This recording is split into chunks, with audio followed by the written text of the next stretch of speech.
Election express 2019 की शुरुआत करते हैं एक ऐसी खबर के साथ जिसको फर्स्ट इंडिया का विश्लेषण भी कहा जा सकता है, क्योंकि हमने विश्लेषण के आधार पर यह निकालने की कोशिश की कि किस तरीके से कास्ट पॉलिटिक्स आरक्षण की एक धुरी बनते हुए आरक्षण को पहली सीढ़ी के आधार पर इस्तेमाल किया जाता है। आज हम आपको बताने वाले हैं कैसे आरक्षण के आंदोलनों से राजस्थान की सियासत सदैव प्रभावित होती रही, लेकिन अब ऐसे नेता देखने को नहीं मिल रहे जो अपने दम पर अपने समाज के आंदोलन का नेतृत्व कर सके या फिर उसका रुख वोटों के जरिए मोड़ सके, प्रभावित कर सके।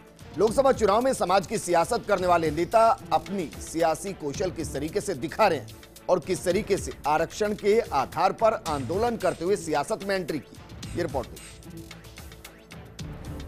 जाति के नाम चमकती है सियासत। राजस्थान रहा जाति की सियासत का प्रदेश। ग्रामीण राजनीति तो पूरी तरह जाति से प्रभावित। जाति से निकले राजनेता आज हैं शिखर पर। राजनीति में सबसे सफल जाति आरक्षण आंदोलन रहा जाट समाज का। भरतपुर छोड़कर राज्य के अन्य इलाकों की जाट वर्ग को ओबीसी में आरक्षण का हक मिला। जाट वर्ग के इस जातीय आंदोलन का प्रभाव ये रहा कि ज्ञान प्रकाश पिलानिया, डॉक्टर हरि सिंह, सुभाष महरिया राजनीति में चमके। पिलानिया आगे चलकर राज्यसभा सांसद बने तो पुत्र नवीन पिलानिया विधायक। दूसरी तरफ मील परिवार का भी राजनीतिक प्रादुर्भाव हो गया। जाट आरक्षण मूवमेंट और सियासत, ज्ञान प्रकाश पिलानिया, डॉक्टर हरि सिंह, शीशराम ओला, सुभाष महरिया, विश्वेंद्र सिंह, राजाराम मील, विजय पूनिया सरीखे नेता रणनीतिकार रहे। पिलानिया आगे चलकर बीजेपी से राज्यसभा सांसद बने। ज्ञान प्रकाश पिलानिया के पुत्र नवीन विधायक बने। विजय पूनिया की पत्नी उषा पूनिया बीजेपी से विधायक और राज्य सरकार में पर्यटन मंत्री रही। अब उषा पूनिया है कांग्रेस में।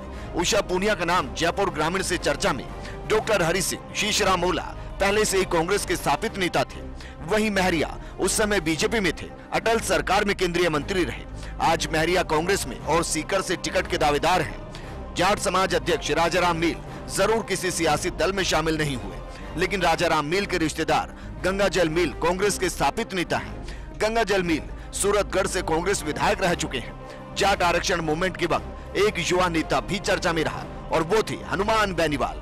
आज बेनीवाल जाट समाज के सबसे चर्चित नेता हैं और आरएलपी के फाउंडर हैं। आरएलपी के आज 3 विधायक हैं। गुर्जर नेता कर्नल किरोड़ी सिंह बैसला ने गुर्जर समाज को व्यापक तौर पर प्रभावित किया और खुद भी बीजेपी के टिकट पर लोकसभा का चुनाव लड़ गए। ये बात अलग है कि जीत नसीब नहीं हुई। अब उनके पुत्र विजय बैंसला के नाम की चर्चा। खास बात, नाम उनका दोनों ही पार्टियों में चल रहा है, चाहे कांग्रेस हो या बीजेपी। टोंक, सवाई माधोपुर और अजमेर से उनके नाम की चर्चा है। विजय बैंसला को हाल ही में हुए गुर्जर आरक्षण आंदोलन से ख्याति मिली। इससे पहले कम लोग ही उन्हें जानते थे। गुर्जर आरक्षण आंदोलन और सियासत, सबसे प्रचंड आंदोलन राजस्थान में हुआ। शुरुआती दौर में समाज के नेताओं ने मोर्चा संभाला। आगे चलकर यहाँ भी सियासत हावी हुई। खुद कर्नल किरोड़ी सिंह बैसला ने आगे चलकर बीजेपी के टिकट पर लोकसभा का चुनाव लड़ा। प्रहलाद गुंजल, सुखबीर सिंह जोनापुरिया, अतर सिंह भड़ाना, नाथू सिंह गुर्जर, राजेंद्र बिधूड़ी, गोपीचंद गुर्जर, ब्रिजेंद्र सुपा, जवाहर बेढ़म आंदोलनों के चेहरे रहे। गुर्जर समाज के ये नेता आज विभिन्न दलों में स्थापित है। आंदोलन का नतीजा है कि अब राजस्थान सरकार गुर्जरों को 5% आरक्षण के लिए प्रतिबद्ध है। जब गुर्जर समाज ने एसटी आंदोलन की मांग उठाई थी, उसी दौरान एक दूसरा आंदोलन भी सामने आ गया था। वो मीणा वर्ग का आंदोलन था, जिसका नेतृत्व किया डॉक्टर किरोड़ी लाल मीणा ने। यूं कहीं मीणा आदिवासी वर्ग के वो नेता इस बात को लेकर मान गए कि एसटी आरक्षण कहीं हाथ से छिटक न जाए। डॉक्टर किरोड़ी ने मंत्री पद भी इसीलिए त्यागा। मीणा समाज का आंदोलन और सियासत, एसटी में शामिल करने की गुर्जर समाज की मांग के खिलाफ एसटी वर्ग ने आंदोलन किया। डॉक्टर किरोड़ी लाल मीणा के हाथों में इस आंदोलन की कमान रही।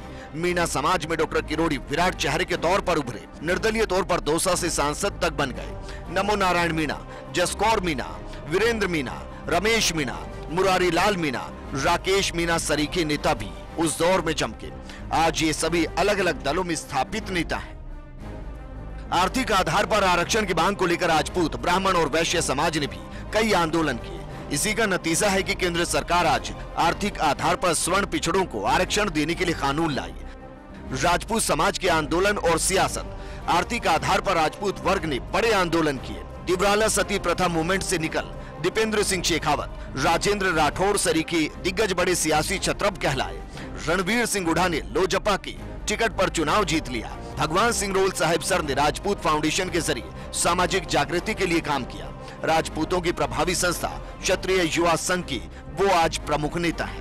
रोल साहिब सर ऐसे सामाजिक व्यक्ति हैं जिन्होंने किसी सियासी दल का दामन नहीं थामा, लेकिन उन्होंने समय समय पर पसंद को सार्वजनिक भी किया। इनकी राजनीति में आने की रुचि नहीं। करणी सेना संरक्षक लोकेंद्र सिंह कालवी हैं तो सामाजिक चेहरे, लेकिन आते हैं सियासी घराने से। उन्होंने करणी सेना बनाकर ईबीसी आरक्षण के लिए लड़ाई लड़ी। कालवी को उचित सियासी प्लेटफॉर्म अभी तक नहीं मिला। सामाजिक न्याय मंच बनाकर देवी सिंह भाटी ने सियासत में एक नई इबारत लिखने की ठानी थी। आनंद पाल एनकाउंटर के बाद सर्वाधिक चर्चित हुए गिरिराज सिंह लोटवाड़ा है राजपूत सभा भवन के प्रमुख। ईबीसी आरक्षण आंदोलन में भी सभा भवन की भूमिका रही। मानवेंद्र सिंह की स्वाभिमान रैली ने राजपूत समाज में एंटी बीजेपी वर्ग को जन्म दिया। उनके पिता जसवंत सिंह देश के रक्षा, वित्त और विदेश मंत्री जैसे ओहदों पर रहे। आज मानवेंद्र सिंह कांग्रेस में है। सुखदेव सिंह गोगामेड़ी भी सामाजिक आंदोलन के लिए सक्रिय रहे, चाहे फिल्मों का विरोध हो या फिर अन्य आंदोलन। राष्ट्रीय करणी सेना के प्रमुख हैं। ब्राह्मण वर्ग का आंदोलन और सियासत। ईबीसी के लिए ब्राह्मण संगठनों ने लंबी लड़ाई लड़ी। ब्राह्मण समाज के नेता आंदोलन में आगे रहे। कांग्रेस विधायक भंवरलाल शर्मा है ब्राह्मण महासभा के प्रमुख। ईबीसी आरक्षण के लिए महासभा ने आंदोलन किए। आज सरदार शहर से कांग्रेस के विधायक हैं भंवरलाल शर्मा। कांग्रेस नेता सुरेश मिश्रा के हाथों में है सर्व ब्राह्मण महासभा की कमान। इन्होंने ईबीसी आरक्षण के लिए पुलिस के डंडे खाए। ब्राह्मण नेता एसडी शर्मा बीजेपी में स्थापित नेता हैं। कद्दावर ब्राह्मण नेता घनश्याम तिवारी ने भी आर्थिक पिछड़ों के लिए, आर्थिक आधार पर सवर्ण पिछड़ों के लिए राज्य की विधानसभा में पुरजोर मांग उठाई और 14% ड्राफ्ट कराने में भूमिका रही। वैश्य वर्ग आंदोलन और सियासत। रामदास अग्रवाल बड़े वैश्य चेहरे। ईबीसी ही क्या जाट और गुर्जर समाज के आंदोलन में भी की मध्यस्थता। रामदास अग्रवाल वैश्य समाज के राष्ट्रीय अध्यक्ष रहे। रामदास अग्रवाल के निधन के बाद वैक्यूम भरा नहीं गया। वो देशव्यापी नेता थे।